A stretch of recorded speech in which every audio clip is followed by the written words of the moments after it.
سلام الزينات. اليوم جات ضيان وجبت لكم وصفة ولا أروع اللي نحبوها كامل الجزائريين، اللي هي شطيط حاجات. وصفة جزائرية تقليدية اللي ما نستغناوش عليها كي يكون عندنا عرس، مناسبة. وصفة سهلة وخفيفة تمتم نوجدوها، يعني ما تطلبش منا وقت كبير. شوفوا لي هذيك المرقة كيفاش جات خاترة، ما شاء الله. قبل ما نبداو في الوصفة حبيباتي ما تنسونيش لايك واشتراك، هكا باش يوصل الفيديو لأعلى نسبة مشاهدة يستفاد منه الجميع. ما تنسوش ايضا تفعلوا زر الجرس هكا باش تلحقكم كامل الفيديوهات تاعي.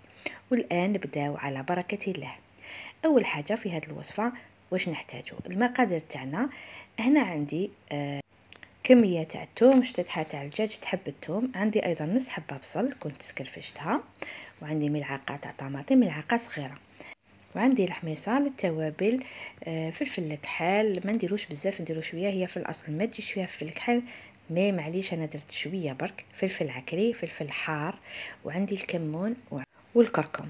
هنا في الطنجره تاعي درت كميه تاع الزيت ودرت ملعقه تاع السمن. الاكلات التقليديه تاعنا يحبوا ليدان.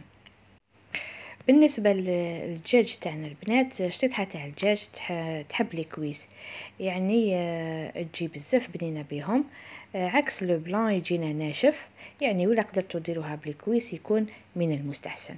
هكذا حطيتهم كامل في الطنجره تاعي كيما راكم تشوفوا معايا، وخليتهم ياخذوا لي هذيك التحميره الشابه، خليوهم يتقلاو مليح هكذا. كنت يعني مرة على مرة نقلبهم هكذا حتى تحمروا معايا شويه. الان رحت ضفت هذوك التوابل والبصل، الثوم، كما قلت لكم ملعقه صغيره برك تاع طماطم، بلا ما نساو الملح. هكذا خلط انا كلش مع بعض. زدت لها الحميصه، انا الحميصه تاعي هنا ما كانتش طيبه، لهذا زدتها مع الاول. اللي عندها الحميصه تاعها تكون يعني نص طياب ولا تكون طيبه تضيفها مع الاخير. هكذا ونديرهم كامل مع بعض، نخليهم يتقلاو.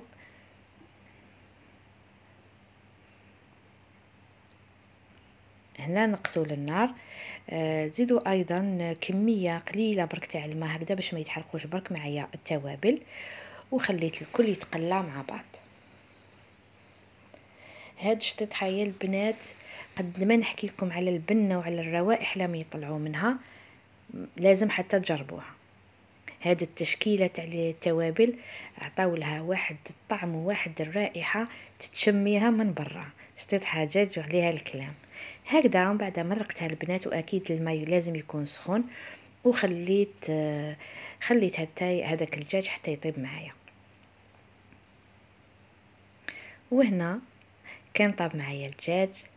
شوفوا معايا هذيك المريقه، الله الله، جات خاتره وجات ميدمه، أكلة جزائرية ولا أروع. يجيكم ضيف يعني هذه هي الحاجة، سورتو ولا جاكم على غفلة، هذه هي الحاجة السهلة والبنينة والتقليدية واللي تحمر لك وجهك. وكان هذا هو طبق تاعنا تاع نهار اليوم حبيباتي.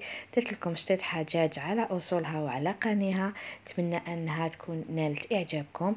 هكا زينتها بالفوق بشويه معدنوس، درت معها ايضا كسره، انا الكسره تقريبا ما تخطينيش، ولادي يحبوها.